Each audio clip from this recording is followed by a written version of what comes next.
প্রশংসা সেই মহান আল্লাহ তাআলার, সমস্ত সিদ্ধসানা, সমস্ত গুণগান, সমস্ত তারিফ সেই মহান আল্লাহ।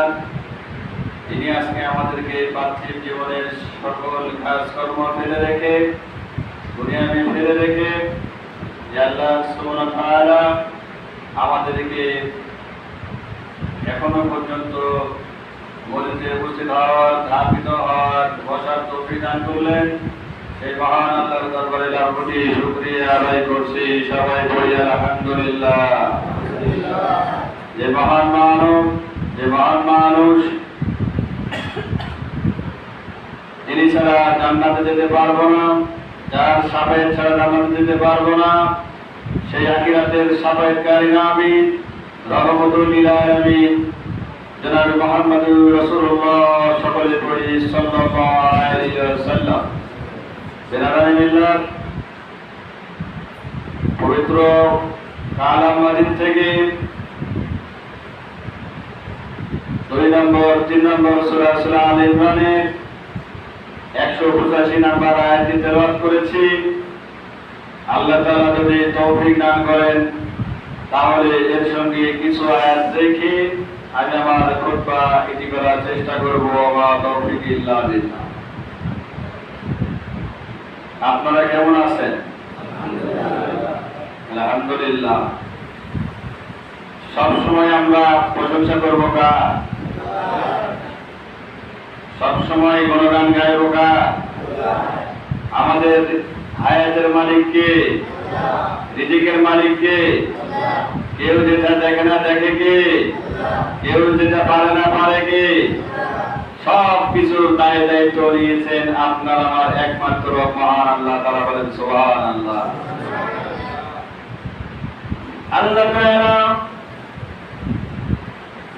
তার রাসূলের মাধ্যমে বিশ্বনবী জনাব মুহাম্মদুর রাসূলুল্লাহ সাল্লাল্লাহু আলাইহি সাল্লাম বলেছেন, দুনিয়ার মানুষ, আজকে যে জুমার দিন তোমরা পেয়েছো, এই জুমার দিনের তাৎপর্য গুরুত্বপূর্ণ মূলসীম। এই জুমার দিনকে আলেমেরা বলেছেন জুমার দিন একটা ঈদের দিনের সমান, গরিবদের জন্য একটা ঈদের দিনের সমান করে দেওয়া হয়েছে। বলেন আল্লাহু আকবার। কিন্তু আমরা কি করে দেখেন, নামাজে নাই, আযান শেষ হয়ে গেছে, মুয়াজ্জিন বসে গেছে, আমি বসে থেকে তোকে আগের 3টি জুমার খুব আলোচনা করছি, এটা 4র্থ জুমা।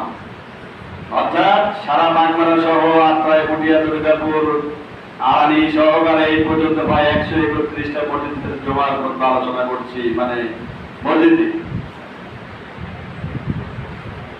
আর আপনারা জানেন এর মধ্যে জানা যায় কত জানা যায় উপস্থিত হয়েছে আল্লাহ পাক ভালো জানেন, তারপরেও প্রায় 8000 সামথিং হয়ে গেছে।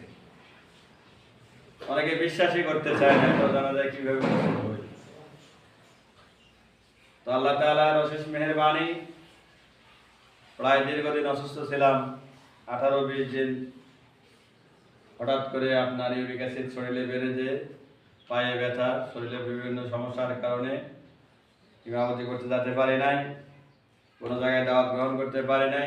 বিগত 1 বছর আপনার ইমামতি করলাম মদাখালী বাজার মসজিদ, সেখানে প্রায় 1 বছর ইমামতি করছেন পার্মানেন্ট। সেখানে ছেড়ে দিয়েছি, এখন ফাঁকায় আছি। তো অনেক মসজিদ থেকে অফার এসেছে, আমি এখনো পর্যন্ত সেগুলো তো মনস্থাপন করিনি যে ইমামতি করবো, যেভাবে করতেছি সাবিলিল্লাহ, এটাই করার আশা আকাঙ্ক্ষা রাখি, ভালো লাগে। তো আল্লাহ তাআলা আমাদের সকলকে, যে উদ্দেশ্যে আমরা মসজিদে আসি, মসজিদে উপস্থিত হই, এটা কিন্তু আমরা সবাই জানি যে একদিন আমরা মারা যাব, আমাদের নেক আমল দরকার আছে। আবার আল্লাহ তাআলা আমাদেরকে সুম্মা ইলাইহি তুরজাউন, সুম্মা ইলাইনা তুরজাউন, সেই মাটি থেকে